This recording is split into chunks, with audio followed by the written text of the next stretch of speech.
Good evening. This is The Late Shift. I'm Seth. I'm joined this evening by a good friend, Jones Long, of the new, very famous Facebook show, Lesbian Bee, featured in the Dallas Morning News this morning. In fact, Jones, welcome. You're here on The Late Shift. Oh, thank you, Seth. I don't know about that famous, but it's there. Like you're locally famous, Dallas Morning News. That's still a big deal, right? Even during a global pandemic, I think we can still clip that and show it to mom, at least. I'll send it to her in her Easter card tomorrow. There you go. That's perfect. That's a fitting. Hey, what have you been doing? I've been drinking on the internet with my friends. I think you just unplugged. It's kind of the same as any other day. I can't hear anything anymore. Oh, I'm back. Okay, perfect. Oh, halfway back. Okay, there we go. Anyway, everything's been breaking the whole time before the show, and fittingly, my headset would break right now as well. So I think it's back now. I think everybody's here. Jones, are you still here? I'm still here. Okay, thank God. Can you hear me? All right. Okay. Yes, perfect. Okay. Well, tonight, Jones and I, as we've done before, are going to jump into the week's news and try to break down what's important and what's terrifying and what's kind of funny that's been happening over the last couple weeks or so. So let's just jump into it like we do every week and talk about what the hell is going on with the coronavirus. And Jess, if you want to turn our graphics on now, that would be perfect. But here we are with 2,000 people dying on Friday alone, which marks a new high in the coronavirus epidemic here in the United States of America. And as you'll hear later on, there are going to be some good things as well. It seems like we might finally be getting on the other side of this. But on Friday, Dr. Deborah Birx, who's the coordinator of the White House Coronavirus Task Force, said that the U.S. had, quote, not reached the peak, but that there were encouraging signs that were flattening or lowering. And Dr. Anthony Fauci added that this is not the time to feel that since we've made such important advances that we need to be pulling back at all on social distancing. So keep that in mind as we go through the rest of this week's news. The next big crazy number to share is that we've reached 500,000 cases in the United States of America.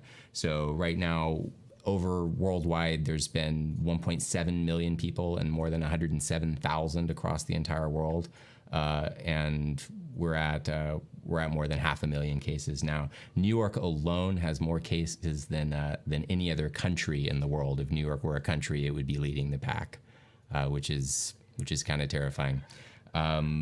And Dr. Anthony Fauci also mentioned today that antibody tests will be coming and be widely available. And this would be a test that I guess would be fairly easy to administer. And you would be able to check if you've already had the virus unknowingly.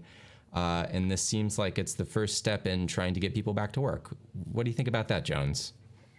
If I could get here, obviously, sooner than later, that'd be awesome. Obviously, we have a lot of people that have claimed that they probably have had, the coronavirus. We're in the service industry. We deal with, hundreds of people on a day-to-day basis. And, leading up into this, you never know like who was sick before and who was carrying it before it actually came down to the point where we had to close everything down.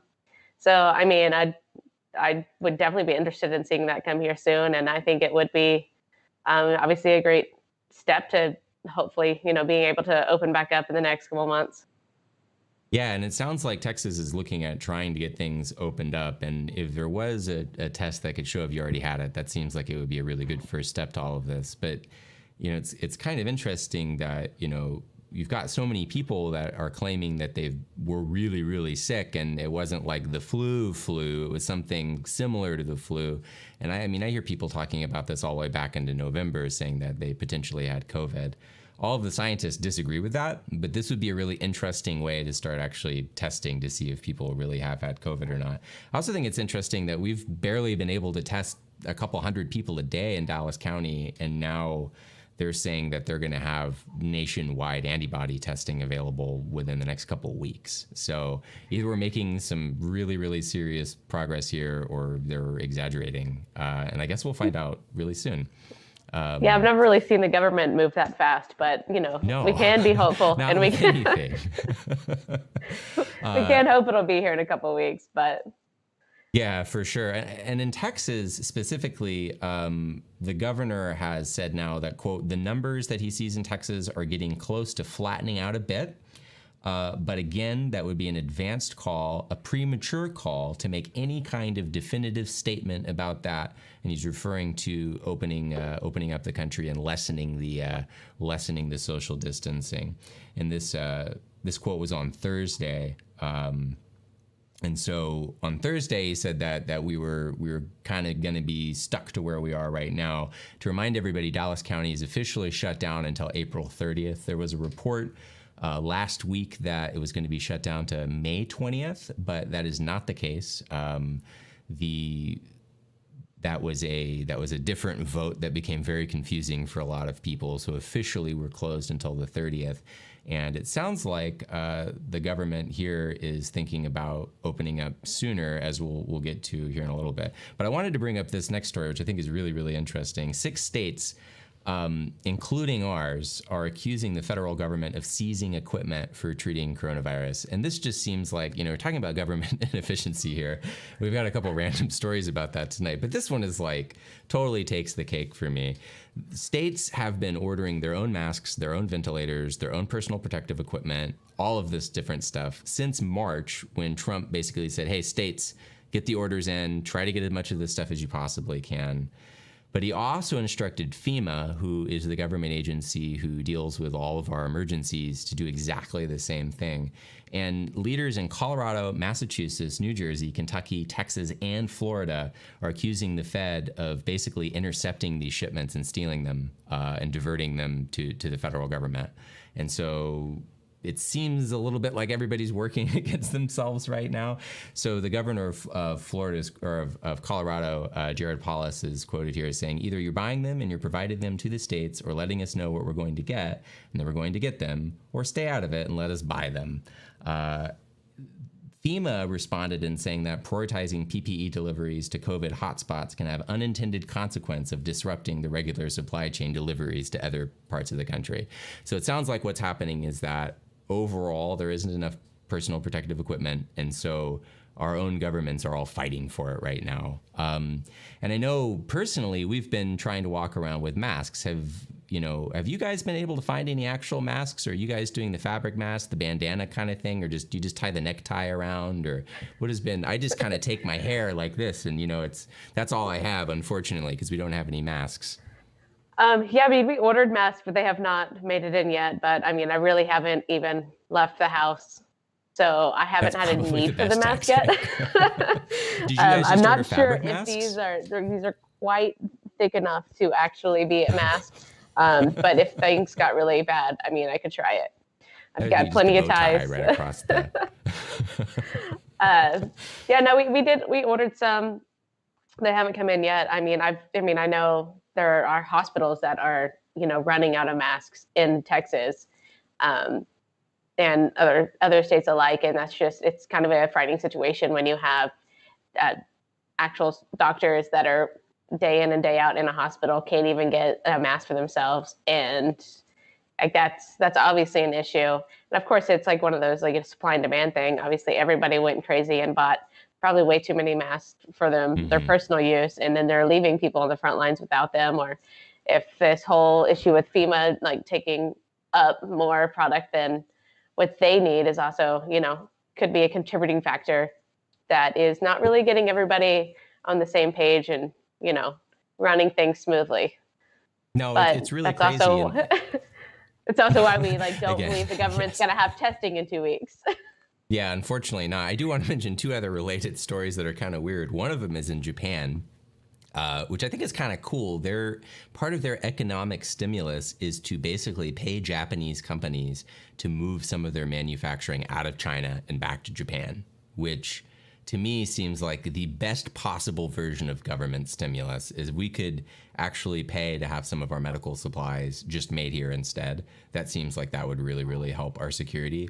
And then the other one that I thought was kind of a baller move by Governor Gavin Newsom in California, wrote a $1 billion check for personal protective equipment, including masks and the whole thing, with the intention of distributing these to states that are unable to get them. And so, and in the same press conference, he referred to California as a nation state, and basically was just like, we're just going to write a check for $1 billion and take care of this ourselves. And so it seems like in both California and New York, which are two, the two arguable sort of nation states that we have, both governors are basically starting to take things into their own hands. And I think that we haven't heard as much about California because the pandemic hasn't actually gotten as bad in California yet. But, Texas has similar power, and I would think that we would be ripe to do something similar here. And I don't know, maybe. I hope. Yeah, when it comes to anything else, Texas always pretends like it's its own country until something's actually thrown in its face, apparently. Yeah, that's, unfortunately. Yeah, well, and, speaking of Texas, we just capped out at 1 million unemployment claims, which to me was that's like one of those numbers. If you think about 16.6 million unemployment claims across the entire country, so 1/16 of all of the unemployed people that just appeared are here in Texas. So it says how big Texas is, but also how big of a part of this, the industry that we are is a part of this in Texas as well. 1 million people. That's pretty unbelievable. Yeah. Yeah, it's obviously a ton of people. I mean, it is what we do here in Texas. We go out and we drink and we eat. And there's obviously a joke about Dallas how there's a restaurant on every corner. And it's terrifying to know that, we have a million people in our backyard that are just out of a job right now. Yeah, it's really crazy. And the weirdest thing from this report is that this is including basically their official numbers.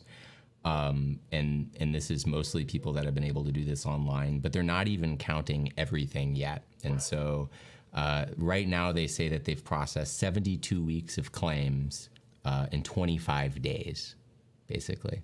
And so you normally, there's 52 weeks in a year. That's a weird number. They pick 72, but 72, so a little bit over a year worth of claims within 25 days. And they're hosting thousands of calls a day on top of this. So they're actually not even able to report the numbers quick enough, especially from the folks that are calling on the phone. And of course, it's because they have really old computers, which we'll get to here in a second.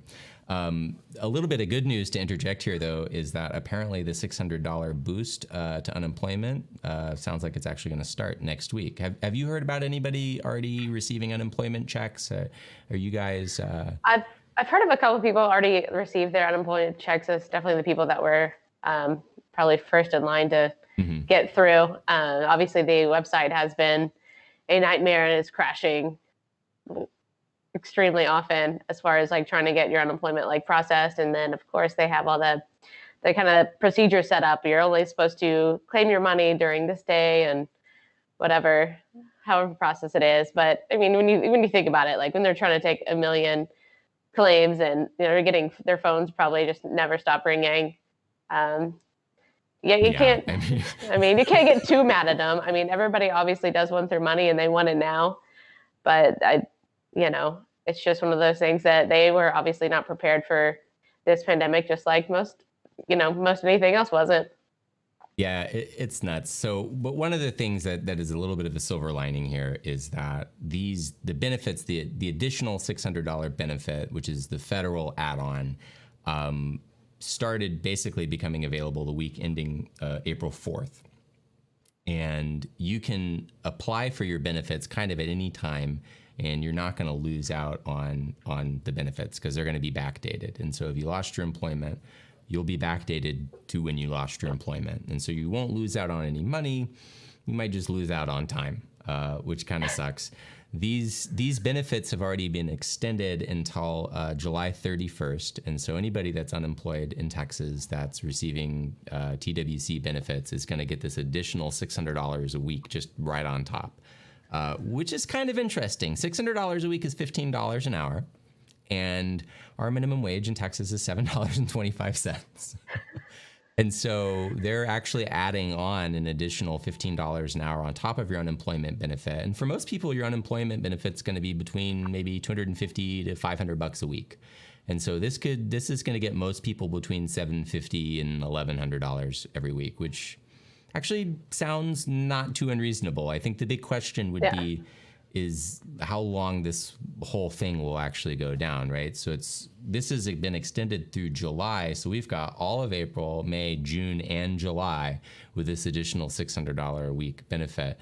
The craziest thing about that to me is that if you were laid off from, like, let's say you were a dishwasher and you were making $8 an hour, you could apply for this benefit and legitimately, potentially make more money in a 4-month period than you would have in your original job, which to me either says that our minimum wage is totally out of whack, or the folks in our government who did this weren't totally in reality, or I don't know. It's very weird. I'm excited that people are going to be getting a really good benefit here, but I think it's kind of strange.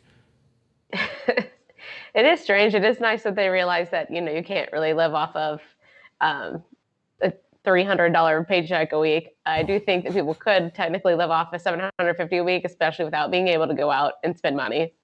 That's obviously easy to do, but it is kind of one of those things that obviously our minimum wage hasn't changed in a decade or over a decade now. Yeah, so yeah, you can't afford to live in Dallas or like any major city in Texas off of $7.25 an hour. I'd be willing to say it's pretty hard to do it off $15 an hour if you do have if you have kids and a family. So maybe this will help stem, a little bit more of a push on our minimum wage. I would hope so. I think they're obviously coming into terms with the fact that $7.25 doesn't make sense. Everybody else's in larger states have definitely gone up. So it's about time. Could you imagine if they had offered everybody like $275 a week, like actual minimum wage? I mean, that would have definitely, I think that maybe they just realized that would have been insane. And so this has happened instead. So credit where credit is due. This is a fair amount of money for a lot of people. My question is let's say that you did have a job that was a low wage job, lower than this wage potentially. Does this disincentivize people from going back to work quicker? I don't know if I can answer that. I mean, I think it's going to vary person to person. I think a lot of people are going to feel stir crazy and they are ready to go back to work. But then there might be people that don't really care to work anyway and might as well just lay on the couch all day. I don't think you and I are the person that's going to sit down on our couch and not want to go back to work. I think we'd want to. As evidenced by what we're doing right now. My passion is giving away all of my time. Yes, I absolutely love working for free and just pouring our passion into figuring out how to do anything virtual or learning how to work a computer. Yes, that is right. Speaking of computers, actually, this is a really good segue. So another really funny story to come out this week is that all over the country, the unemployment offices have been begging computer scientists to come out of the woodworks and help them, but not modern computer scientists, because modern programmers don't know the languages that this shit is actually run on.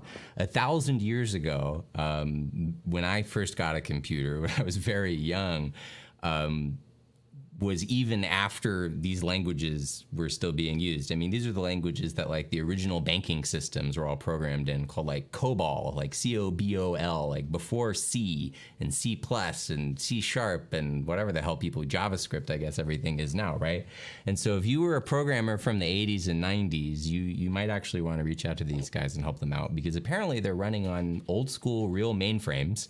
And that's the entire issue here, is that our government doesn't have modern computer systems, which I suppose shouldn't surprise anybody that's been to the DMV or has used the online tax systems or ever applied for unemployment before. But I'm kind of blown away by this. And I feel like maybe Texas has always been like sort of we want a very small, government that has just what it needs and, all that. But is that just totally coming back to bite us in the ass? I mean, how is it even possible that we have computer systems older than we are? Like, doesn't make any sense to me. It's very weird. Well, when's the last time you saw a millennial working behind the DMV line? This is a very good point. This is a very, very good point. Didn't mean to point that out, but I mean, you're used to people just setting in the ways and who wants to make the call of just buying all new computers for a program that, may Yeah. hardly get touched.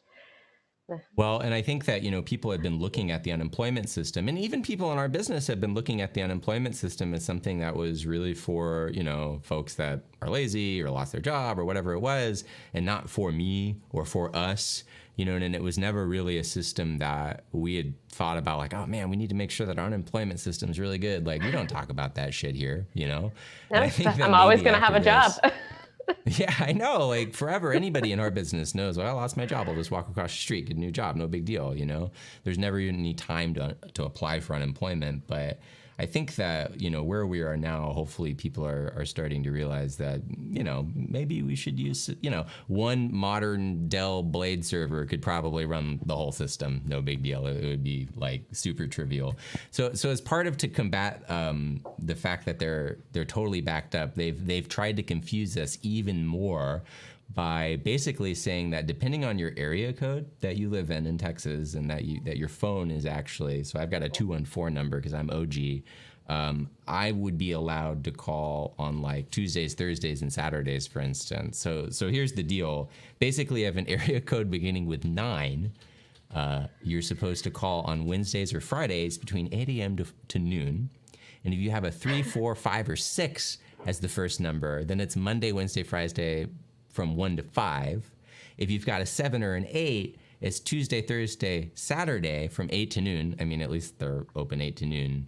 And Tuesday, Thursday, Saturday, 1 to 5 is starting with a 2. So the OGs with the 214s. But what's funny about it is in Dallas, you could have a 214, a 972, or a 469. So depending on who you are in Dallas, then you could, you could call any day, basically. And even despite all of this, people have not really been able to get through.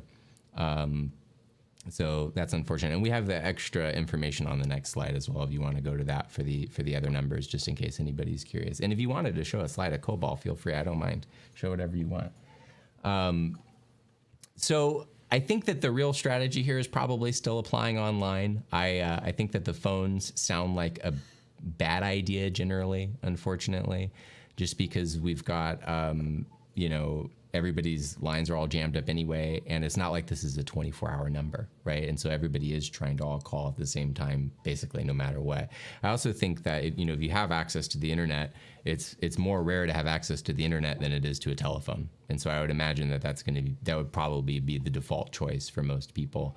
But honestly, the best way still is if you are trying to get on unemployment, your employer can apply everybody that they let go at the same time using one email, and they can enroll everybody, and that's what they should all do. And so if your employer hasn't done that, you should tell them to do that, because it would be way, way, way, way easier for their employees. And I know that most people that run small businesses here in DFW are looking to make this easier on their employees, or their ex-employees in this case. And I know that, this would be a really nice thing for them to do, a goodwill gesture, if you will. So if you have that ability and you have people on staff, you need to do that, because the Texas Workforce Commission relies on the actual small business to show that people were laid off. So just take that step so that people can cut in line with the phones. There's way too many people that haven't been able to get through this system yet. And, it's unfortunate that not everybody's jumped all over this for their employees, but I hope that changes this week. Yeah, for sure. I think everybody should reach out to their boss if they have a good standing with them, and, at least let that be known. I'm not even sure the managers and owners are really paying that close attention to details right now. I think everybody's just trying to figure out, obviously, like anybody that's a manager or business owner is trying to figure out, how they get taken care of from a business standpoint. But hopefully everybody's looking out for the staff as well. I mean, you can't reopen without staff. No, you can't. And one of the provisions of the loans that are coming out for the small businesses with this Paycheck Protection Program has really gotten screwy, actually, for the restaurant business, because you have to spend 75% of the money that they give you on employees, and you're only allowed that extra 25% for rent and utilities and nothing else, rent, mortgage, or utilities. And so because of the way that paychecks work in the restaurant business, this makes pretty much no sense. labor is a big cost, but it's not 75% of anybody's business, hopefully. And there's not really a lot of guidance for how this breaks down when you've got employees that are making, $2 an hour and normally rely on tips. And then to combine that with murmurs that have been going around of slowly reopening things. For instance, in Sweden, they never closed all of the bars, but they're not allowed to have stand-up service. And so it's not as busy everywhere. And they've been talking about here potentially reopening some restaurants, but then only allowing a couple people per table, or, having the tables to be pushed farther apart or whatever. And if that's the case, I don't see how anybody could rehire all of their staff within any kind of time at all. Yeah, especially if, the unemployment price is going to be way more than what you're going to make having 3 two-tops a night. Yeah, 3 two-tops or $600 a week plus unemployment. I think that's very obvious. And if you're handcuffing the small businesses to spending 75% of this loan on the employees, does that mean that you're going to have to just give everybody a raise or whatever? I mean, this is even tied to your employment numbers for quarters past, so it's not even like necessarily tied to directly from when this started. So it sounds like there's still a lot to work out there, and people are pretty fucking confused, to be honest with you. So, when we're talking about like getting everything rebooted, I mean, I'm happy that people are getting a stimulus check hopefully soon and are getting this extra $600, but it sounds like small businesses are totally screwed. There hasn't been really anything that has protected them from paying rent. There hasn't been anything that seems like it would allow them to, at least in our business, bring back their employees in a real way. Because even once they brought the employees back, there's no work to be done without customers. That is the nature of our business, and that's why everything closed in the first place, is because all the customers dried up. I mean, if there were lines out the door and around the corner for to-go orders at every single restaurant, the same way that there were reservations, then this would be different. And then the other thing, Jones, is like, are you not cooking every day at home right now? Because I am. Oh, I absolutely am. I absolutely love cooking, though. So not everybody's going to be too. like I us. always have, but, you see all these people making sourdough, and everybody's cooking at home every day. I mean, Man, the bread everywhere. The bread game is very strong. We made a really beautiful pizza today. You should put a picture of the pizza on the screen. That's something to show off. But we made beautiful everything. And, I love restaurants more than a normal person should love restaurants. And I honestly feel like I won't go out near as much as I used to, because I found, I don't know, I've sort of like reinvigorated my love for home cooking all of a sudden. It just like, there's just this other part of society. And I wonder if that is going to hurt us even more on top of all of these other things and make this kind of a big mountain to climb right now. Society has decided that, oh, maybe we don't have to go out to eat every night. I mean, obviously it's going to be really busy once everything reopens, potentially, right? But what do you think? Well, I hope people are at home right now cooking a bit more and learning new recipes and enjoying it. Like, this is obviously something you can do with your family. If you have one, or if you're by yourself, you don't have to listen to anybody telling you can't put a stick of butter in that dish, because you can. You can and you should. Butter's delicious. So it's not something that I want to say, like, I hope people don't go out as often anymore, because my income and my livelihood depends on people going out and drinking and eating everything out. But I've always loved cooking, like I said. So I'm super enjoying getting some time to stay at home. I basically was working 2 full-time jobs before this all happened. So I didn't cook a lot. I was hardly ever home. And so now it's like, I do get this time and I do appreciate it. So I'm hoping that, honestly, like, I don't dive myself back into work as much as I had been. And I hope I do continue to stay home a bit more. But that being said, like, I still am going to go to see my bar friends, because that's, different. Oh, that's never going to change. Yeah, for sure. I'm still going to go. Maybe I won't buy as much food when I'm out, but I'm definitely going to, this is, I have some booze, but there's always that thing. Like, last night was definitely one of the harder nights that hit me, where there was a certain bar that I really wanted to go to. And it's just kind of obviously depressing that you can't go to see your people, and you can't go to your favorite bars and stuff like that. So when this comes to an end, which it will, I think a lot of people are going to be stir crazy and tired of freaking cooking for themselves every night.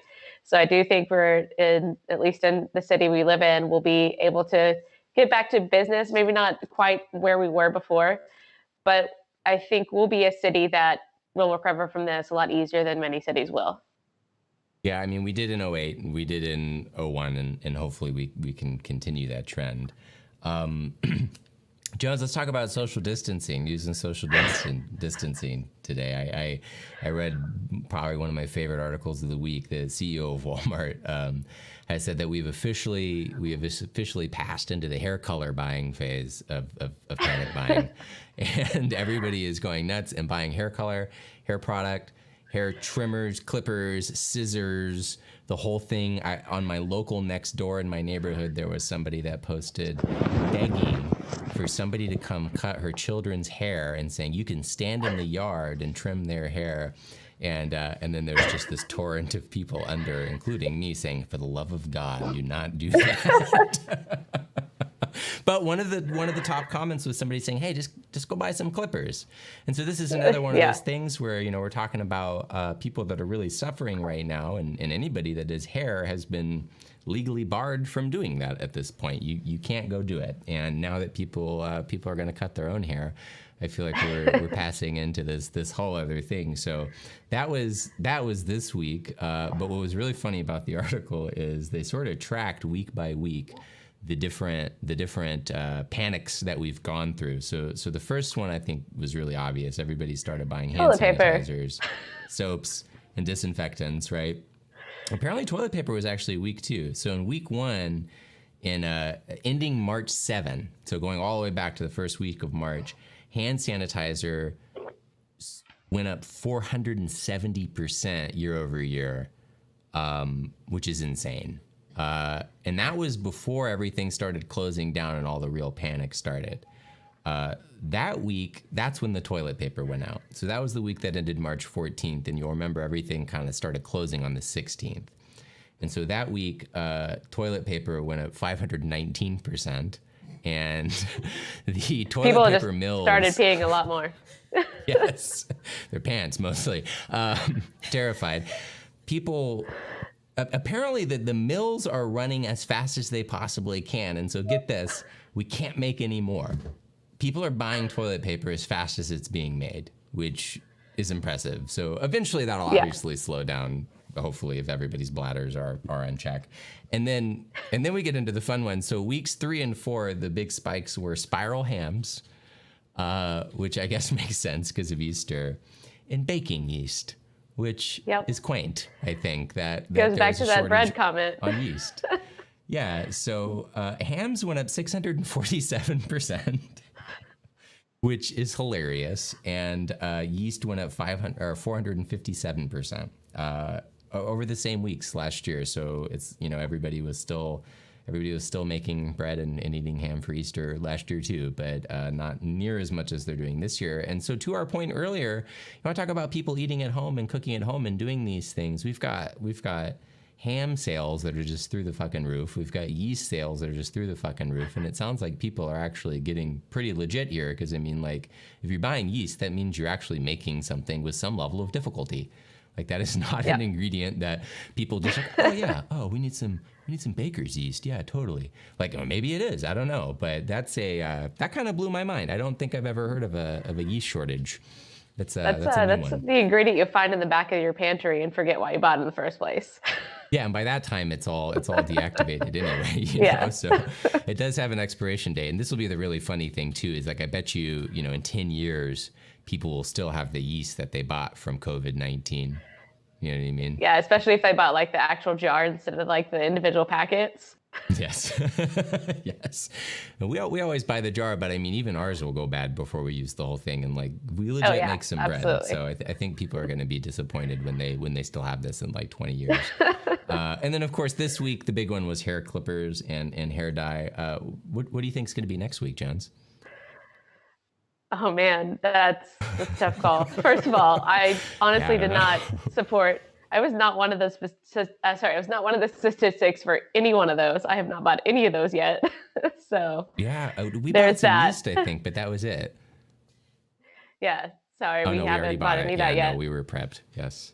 Yeah, same. Like we already had that. We already had toilet paper and everything else. I already have clippers and I don't dye my hair. Shocking, I know. Uh, Yeah, I don't cut my hair or do anything to it. What are you going to do, right? Yeah. yeah, I mean, maybe it'll be like bouillon cubes next or something else because obviously people are going to still probably be in the kitchen and whatnot. I really hope they're not buying extra dye because they messed up their hair the first time. Uh, Well, all the bleach is gone to disinfect everything, right? So. Yeah, yeah. Run out of hand sanitizer. People are gonna start buying bleach next. Please don't do that either. Yeah, However, that's a you can bad buy some idea. Everclear and some aloe and make your own. Yes, that is a good Another idea. thing, That's what everybody else we is had doing. we had a ton of hand sanitizer too because we buy everything kind of in the bigger size so we can refill the Hmm. smaller bottles instead of buying small bottles every single time. I feel like So we had a millennials big thing were of pretty hand prepared for sanitizer from this. yeah, we travel all the time, so we Yeah. have everything and I don't know. We had So just coincidentally run out of toilet paper, and we didn't want to deal with any of it. And my wife likes buying hippy dippy shit anyway, and so we got some bamboo toilet paper, which is fine. And but it was available. It was not sold out, and it wasn't overly expensive. So there's certainly worse alternatives in the world. And I got free. we usually buy like all the hippie shit too. So but Well, we are again, getting low now. millennials, We yes. do have to go to the store on Monday for toilet paper. Oh, Hopefully okay. that's all we need. Yes, I hope so too. I think that I don't know. I mean, We will- it's only. I guess it's only April. I guess it depends on how long we're shut down to see what's going to be the next big one. I'm wondering what fireworks are going to be like in July. I think that's the one that I'm most curious about right now. Is if fireworks shops and if our people are going to be able to go do that and potentially justify doing that in their backyard. Which would be sketch, but would be very Texan. So I'm sort of looking forward to seeing Well, what happens with that. I do live in Oak Cliff, and people definitely do fireworks in their own yards. Oh yeah, That's it's a not. tradition. They don't wait for the quarantine to do that. It happens. That's actually a very good point. And my wife very obviously pointed out that yes, the Easter thing is because of the hams, of course. And speaking of Easter, parks are closed. I think we did a good thing. Everybody wanted to go and have a picnic, and they said no, which is great. Yeah. So it looks like in Dallas proper, they closed parks. I know in some of the mid-cities, they reduced parking in some. They closed them entirely in others. I think Fort Worth may have closed them as well. But it's all going to reopen on Monday. And basically, they understand that a lot of people are going to want to go to the park anyway, and so they just closed them. And I think that was a responsible thing to do, which made me smile. Yeah. And a lot of people are really pissed off about it. Let them be pissed. Yeah, I mean, obviously it's a day Let for them be pissed and alive. yeah. It's definitely a day for families. Especially this side of the world, or only this side of the world. But it's a day for families, so I can imagine a lot of people want to gather and get together. And it's it is unfortunate that that's not where we are right now in life. But that's one of the things. Like you can celebrate Easter another day. I've celebrated holidays way after the holiday plenty of times for one family member used to being this here, there, or the anyway. other. Like I mean, it's a lot of just us work on holidays, and I mean, yeah. I mean, aren't we used to working every Easter? Like, yes. I don't remember ever really celebrating Easter with my family anyway. I mean, I'm Right, Jewish, so we celebrate Passover, but I skip that all the time too. So, Well, coincidentally, my wife is Jewish, and this was the very first year that she actually made matzah for Passover.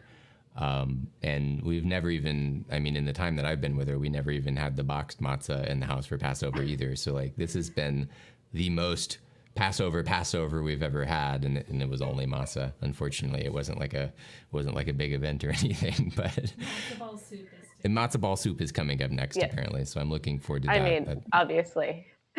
Yeah. No, I usually do roast some lamb, but I didn't get any this year, so I'm just gonna have to lamb go without seems it. like out of the budget at the moment, unfortunately. Yeah, it's kind of one of the things. It's like, do you really need lamb? Nah, but.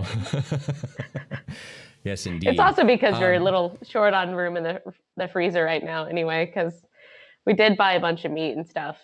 to freeze. Oh, So. did you? Oh, that's a good Yeah, thing. instead of I don't buying know if you toilet saw the paper, we other- bought meat. Did you see the other crazy news story this week where apparently there's been outbreaks in meatpacking facilities now, and so people are now becoming afraid of raw meat, which is like, I guess people are already afraid of raw meat, but that's not what we really needed at this moment to add even more issues into this situation. And so there's been some warnings that have been released about that already. So we will keep track of the meat situation and let people know about that. But I'll remind everybody that, you know, meat from meatpacking facilities is kind of whatever anyway, and there's a lot of great ranchers and farmers, and you guys can buy chickens directly from farmers right now and beef directly from farmers right now, and this would be a good time to do that. They definitely need your help, and That's they've got what we tons of do food anyway. available. So Oh, really? That's yeah, awesome. all of the meat we have in our freezer is essentially direct from farmers, or like there's one middleman involved. So. God, you're such a millennial, Jones. So Told you we're hippies over here. You know, millennials spend a Yes. lot of money on things that, you know, our parents probably didn't, but it's fine. It's totally fine. like avocado toast and rancher meat. And, You know what? I'm not really on the avocado toast train, but I like good, okay. avocados. Oh, okay. So just I'll avocados, no eat it toast. out of the shell with like the toppings on top. Like, I don't need you to put it on toast. Nice. Discerning millennial. Here's the. Trying to. This is the next story, and this one, if you remember at the beginning of our show, we said that Greg Abbott was on the phone or on the TV on Thursday saying that we need to be careful about reopening Texas, and then just yesterday he offered a new thing, which is now he's saying that they're going to unveil a strategy to, quote, restore livelihoods, which I guess means going back to work. And he offered no details. He's going to release an executive order on, quote, economic revitalization over the next week. And here's what he said. We will focus on protecting lives while restoring livelihoods. We can and we must do this. We can do both, which is interesting. He said, basically, the reporters asked him if he saw that the lack of widespread testing is an impediment to this. And he said that that it's a component, that testing is a component, but it's not going to get in the way of opening up some parts of the economy. And he also pointed to the fact that there's now national private labs that are creating tests. He also said that he wanted to get people back to work in the hope that their employers will then reactivate their medical plans, and this will help people with medical bill issues, which doesn't make any sense to me, because I don't know why we would send people back to work with the expectation that they're going to run into these problems again. I can understand that this would help with other medical issues, but people's cancer treatments are currently being canceled. People are being denied all sorts of crazy treatments at this moment to make room for people with COVID issues, which makes perfect sense. And so this is just sort of a little iffy to me. And obviously we're a very uninsured state in the first place, so I understand what he's trying to say, like, let's get back to work and get people, insured again. But it just seems kind of early to me when New York is just now peaking, and we had 2,000 people just die, on Friday, and they're already talking about starting this up. I thought that we were going to be locked down for quite a while longer. I know that we're still going to be locked down until the 30th, according to the county, but Greg Abbott can overrule. What do you think about that? This is kind of crazy to me. Yeah, I definitely do think it is too soon to start talking about reopening businesses and things like that. I mean, when we just now are scratching the surface of obviously bringing the curve down, that just means we're doing what's right. And if we all just try to slowly go back to normal right now, that curve is going to go it's going to get worse. So yeah, he obviously the national is. Scientists are saying to keep social distancing, this is great, keep it up. And the National Republican Party is saying, no, we need to go back to work immediately, which I totally understand that, but those two things can't exist at the same time in reality. It has to be one or the other. It was a politician's answer to, he doesn't know how to answer any better. So, I mean, like, obviously it's a great politician's answer to be like, we can do both, let's do it. But we can't go back to work right now. We can't, like, that would take away all the work that we've just put in. We've made it this far. If we can just do it a little bit longer, we're obviously like the paychecks are starting to come in for everybody's unemployment. Like, I think everybody will be okay, a lot better if we just kind of sit tight for a little bit and let those tests actually come here first, and let us like actually get a hold of the curve, instead of, letting it dip a little bit and then going straight back up. Yeah, 2,000 people dying like the day after he says let's go back to work just doesn't seem right to me. It's just like, I don't want to go back to work when that many people are still dying and people are still suffering from this. I don't want to be the person that would also potentially carry this to somebody else, regardless whether I know them or not. So I think it was kind of jumping too far into conclusions way too early. I don't think anybody should, still just jump up and be like, yeah, let's go back to work right now. It's like, no, let's try to make sure that we actually have a handle on this. When we talked about earlier tonight, even with the United States literally leading the world in confirmed cases and deaths. And not only that, but just one state out of the entire country is technically leading the way in all this. I mean, I'm sure we're not in Texas, we're not anywhere near New York, but yeah, it's like, doesn't it matter? That means like what's happening in New York could happen anywhere. Yeah, and we are a hotspot, and it is moving quickly. To be fair, and congrats for the government for doing the right thing so far. We have slowed down the expansion. We used to be doubling every couple days.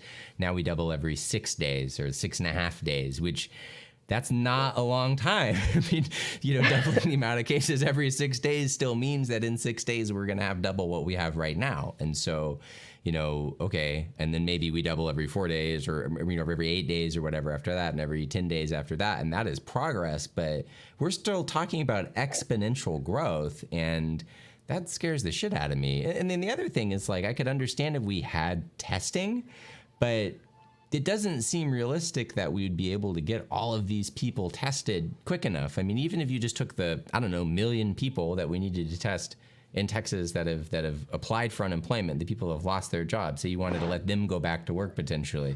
How long would it take to test 1 million people? Like, how long is it going to take to actually test everybody?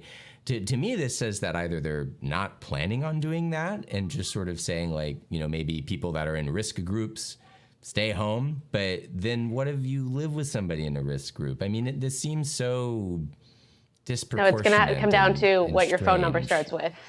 Yes, that is. You only get tested if you have a 214 telephone number. That sounds right. Well, hopefully, as long as it's not by zip code. I might be screwed then. Yeah, we'd all be screwed. I'm almost out of Dallas where I live, so. There's the next one. Oh, this is a good one. This is the most Texas news that I've ever heard in my life, but it's a new federal thing passed. The Bureau of Alcohol, Tobacco, and Firearms is now allowing drive-through gun sales in the United States of America. Welcome to Texas. Good on them. Which, first they closed gun stores and then they reopened them as essential businesses.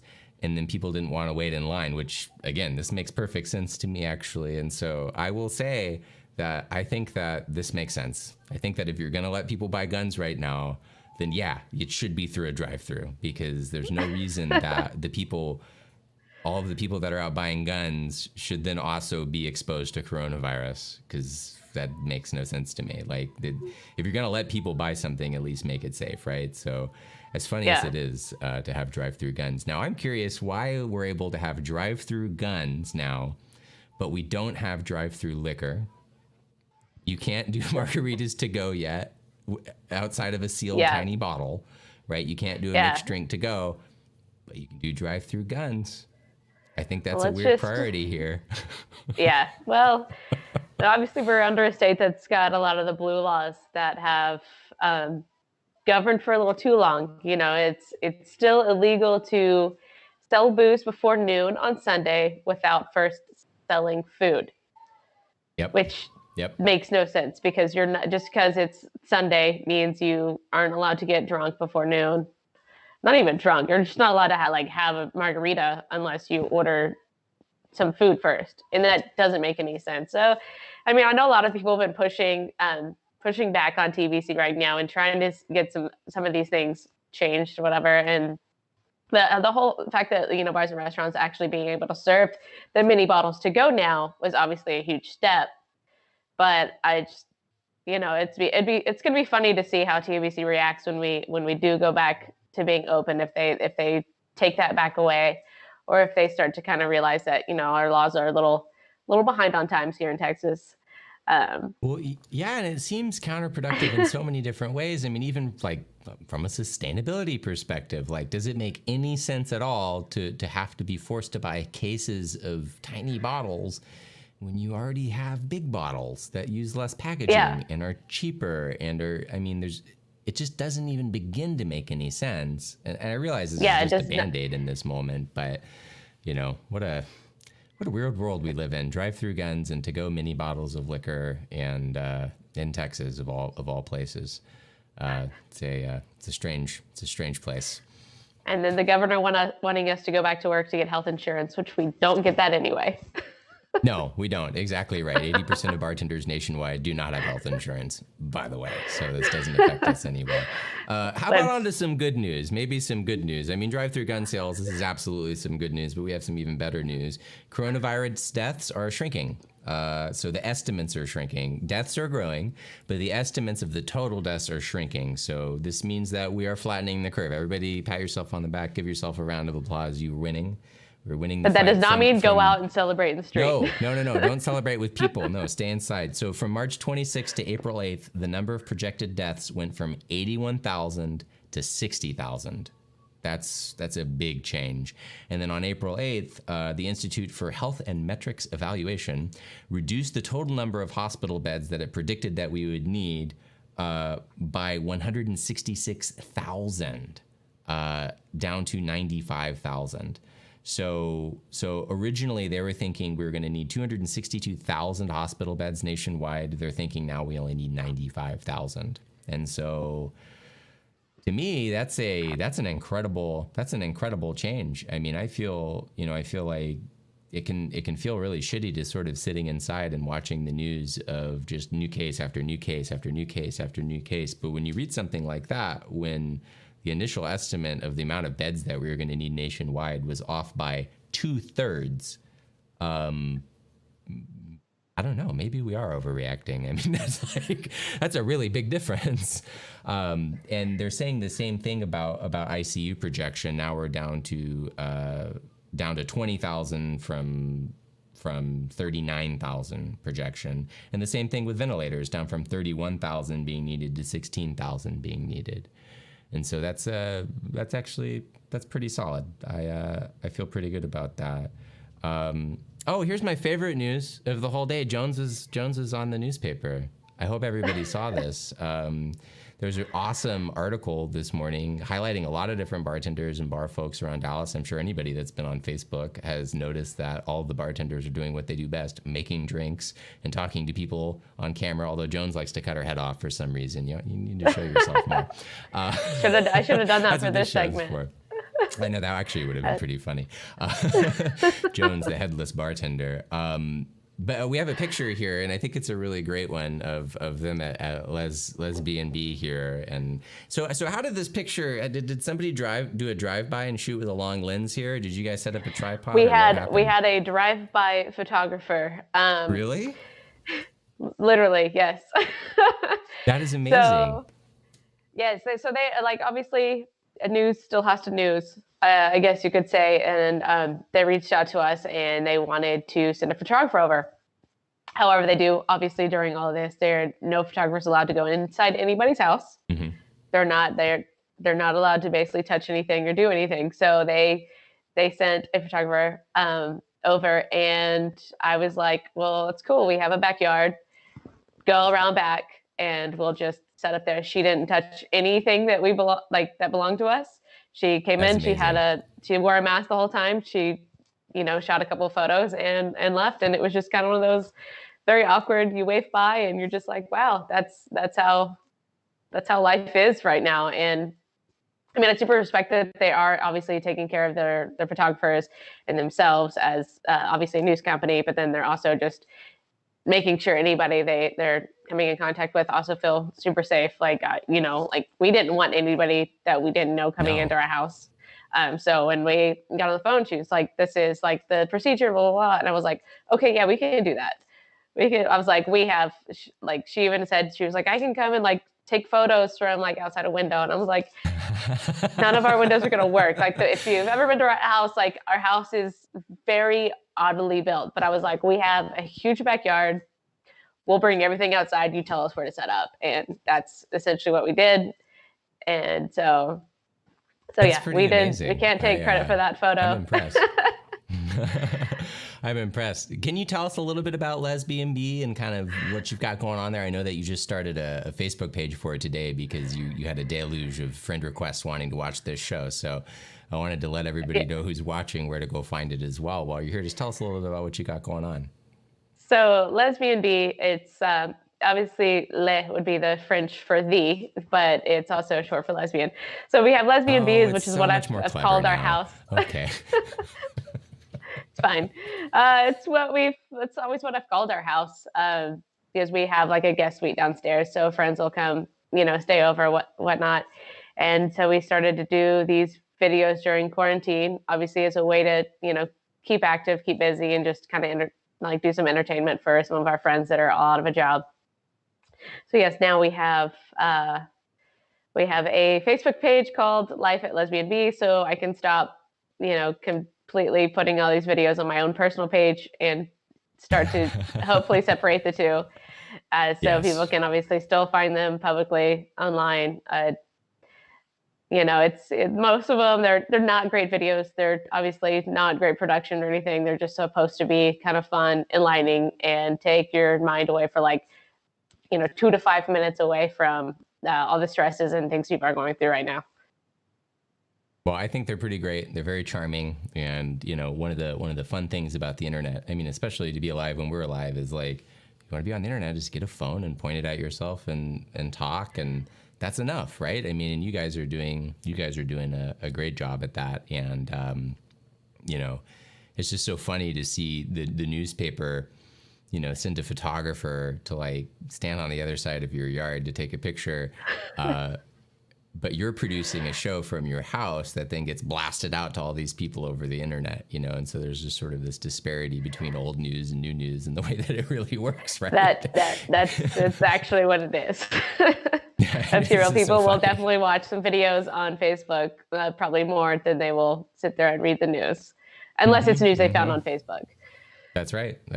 Yeah, that's why we're doing this, actually, because here you are on Facebook, and now we're talking about the news. So, but yeah, no, it's super cool. And obviously you guys are planning on doing this long term during this, I would assume. Do you have a set schedule when new videos come out, or is it just sort of a whenever thing? We have done videos every day since I want to say March 23rd, roughly. Nice. The goal was to do 30 videos, but also with that, lingering, not knowing when the bans are going to be lifted and when we're going to go back to work. It's something that will probably continue. It just won't be a daily. So obviously right now daily, and then we'll kind of scale it back from there. We obviously live a pretty active life just in general. And so it's just been a fun way to, when I come up with ideas, and I'll be able to showcase whether it's a stupid idea or fun idea, or and we hope to one day actually have guests, like live guests on there or whatever. It's just kind of one of those real things. People on your show, not from a distance. How cool would that be? I don't know what that's like. Yeah. It's definitely just an idea I had to kind of pass the time, and it's definitely taken more time than I thought it would be, because of course my partner is a perfectionist, and so she was like, "Oh, we got to edit these," and I was like, "What?" What is edit? And so she figured that out. So we've learned this whole editing system, which has been great. It's been enlightening, and obviously it's about learning new skills and stuff during this time anyway. So it's been a lot of fun. Cool. It's been engaging. I've gotten people that we've gotten letters. We've gotten our first gift in the mail. Really? Which is obviously from a friend that already knew where we lived anyway. And I've gotten a lot of positive feedback. It's creepy. Sure. Both on both on Facebook and on text message. So yeah, I hope no Oh, that's so strangers. good. She tried to make it creepy because she didn't put who it was from, but I used a little context clues and Oh, good. figured out who Okay. it was So from. not like the creepy stalker thing. Well, I hope you guys keep doing this because, one of the things that I've seen come out of this that's been great is that our community's been able to connect more online. And we were already pretty well connected online, actually, but we've been able to connect way more online than ever before. And it's just so cool to see so much creative content coming out of people that I normally only see behind bars, and it's like nice to see you in a totally different context. So please keep going on that one. I think that's It's kind of fun to that one's really try cool. things out that aren't just behind a bar. Not that I don't miss being behind a bar and making drinks for people, but you got to adapt with some changes sometimes. So Yeah, for sure. Other exciting news in Dallas. I don't know if I made a slide for this one or not. I can't remember, but no, I didn't actually. So I wanted to mention that there's yet another company that has just started up. It's 501c3 that a friend of mine who owns Fest Events Group, them with some other people and a whole lot of sponsors all came together to create a new website. It's called I think it's at staffmeal.org. And let me double check that because I don't want to send you all. Yeah, no, staffmeal.org. And staffmeal.org, the whole idea here is that they're feeding people during the COVID-19 crisis. And this one actually started today, I believe, this morning. They're doing some breakfasts and some lunch/dinner things, and they're going to be all to go. And basically, they've broke it down that each meal costs $2 to make. And they have a spot on the website that you can donate. They're trying to provide 2,400 meals a week. It's pretty aggressive. And so they need about $5,000 a week to make that happen. So all this money is going right to the food. And there's a lot of good people involved with this. Fest Events is one, obviously, SVM Productions, and a whole bunch of local chefs have gotten together. I saw Steve DeShazo out there wearing a mask, giving food away to people in cars. And it's one of these situations where you can drive through, they'll hand you food through the window. This one takes reservations, so if you want to take advantage of it, you totally should, because it's there, and especially if it's close to you. 3015 is really nice and centrally located right there at Trinity Groves for a lot of people. This is a great way to do it. So it's 4 servings of dinner, 4 servings of breakfast, depending on when you go. And they're like just to-go packs, just hand them to you in the window, and you take off and you get some free food. But you've got to reserve. So if you go on the website, you can do that. And if you're a little bit more well off right now and you want to help them out, it only costs $2 to feed somebody these meals. So that's a really, really amazing way to reach out. If you have family or friends that want to support our industry in this time, this would be yet another really, really good cause to get behind. And, they're being very, very straightforward and transparent about the whole thing. And 3015's been so good to us for a long time. And Fest Events are the folks that are behind a lot of the chef collaborations at a lot of events. Whenever you see a chef at an event in Dallas, it was probably because of these people. And so they've been involved with everything that we've been doing for a really, really long time. And this is it's a good time to step up and help those guys out as well. So check out their website, and if anybody needs some free food, this would be a good time to do it. And then, oh yes, we can move to the next one now. This is just a funny story that there are actually people hiring, and Lockheed Martin here in DFW is hiring 700 people. And so if anybody wants to go create missiles and fire control systems, they are hiring people. And mostly engineers, but they're actually hiring 700 people in the downturn, which is a little bit terrifying to me that our military-industrial complex is hiring a bunch of people right now and everybody else is losing their jobs. But hey, if you're looking to leave the business, there's a long career with actually great benefits and all sorts of job security there, because we're probably never going to stop building bombs and missiles. And a lot of that is made right here in our Metroplex, so that is available to us right now. I don't know, I'd rather us to continue to make missiles than not. You don't want to ever be the country that that completely takes away all their funding. No. No, so we that need is missiles. awesome. And the big highlight story of the whole week is DISD was on the cover of Time magazine. Did you see this? I did. It's an awesome This is super article. cool. There was, I guess, 5 different covers, which is awesome. And, Time always tries to put the most influential people on the cover. And this week, we had cafeteria manager on the cover. So that was pretty amazing. We've got a photo of him up here, and some of these quotes are really awesome. But one of the, and you guys have probably heard a lot of the positive things coming out of this, where, you know, these folks says, you know, it's my purpose, and I've been in this business for 26 years. Most people look at as a cafeteria lady. I look at it as a service.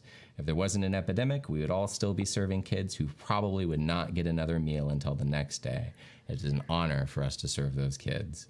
And so far, the district has actually put out over 1 million grab-and-go meals since the schools closed. This is, or over the past 2 weeks, 1 million. And so we're talking about these big numbers, how we're giving away, 2,300 meals a week and all this.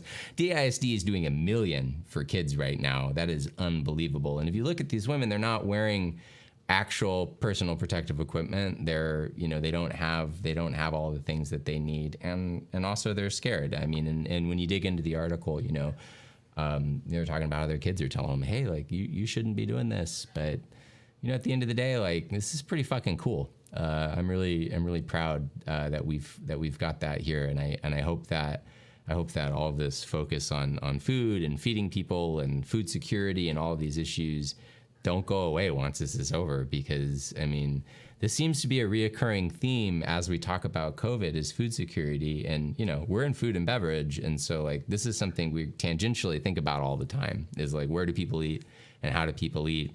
But I mean, it kind of blows my mind that they were able to serve 1 million meals in that period of time. That's actually what the need is in this area, and that's just in one school district. Could you imagine what this looks like nationwide right now? I don't even know if I want to, but yeah, like having a school that has like the kind of people that are obviously super service focused, just makes you proud of the city we do live in. I think we are a city that is super service oriented, and when she says they're a service industry, like absolutely a cafeteria worker, literally she does serve every day, and so it's amazing to see that people like her and everybody else that's serving these meals is literally just still sticking it out and doing it to make sure everybody gets fed. I think any of us, like if somebody called me and didn't have enough money for food, I would definitely send them a meal right now. And so it's great that you see that coming from all spectrums and from a lot of different people. We've had a lot of great people in Dallas. I see it every single day. Like somebody has a tab open at some place to feed service industry. But when you see it, when somebody's just going out and sticking it out for the kids that they're used to serving every day, it's super, like, I mean, it just tugs your heartstring that like they would put themselves out there like that. And yeah, they did request masks and stuff from the school. The school basically kind of denied it, whether they're not able to fund that or get that or whatever. It's, all we can do is like obviously hope these women and men or whoever serving these meals are protected. And I think at this point they're just wearing whatever they can over their mouths, and they probably don't have access to the proper gloves or anything like that. But we don't want any of them to get sick or anything, but we do obviously lift up and just we love the service that that they're providing. And I'm just so kind of proud of like the fact that we live in a city that is all about that.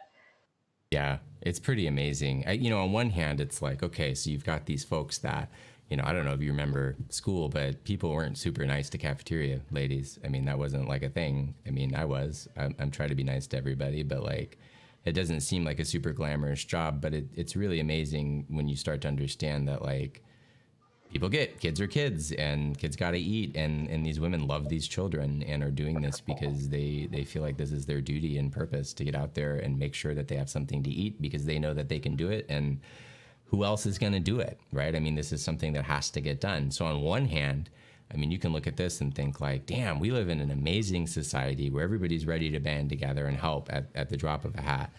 But I also wonder, kind of the same side or different side of the same coin here is like, how is it that we get to a point where school has been out for just a couple weeks now, and there's 1 million meals that need to be served to these children, because we're at that level of food insecurity, right? I mean, there's that many homes in Dallas alone that aren't able to adequately pay for and feed, the kids during this time, and they rely on these meals. And I think it's amazing that we do that. I've been a longtime proponent of just free lunch for all students in schools, because we're doing it anyway for tons of kids. We may as well just take the stigma away, just give it to everybody, right?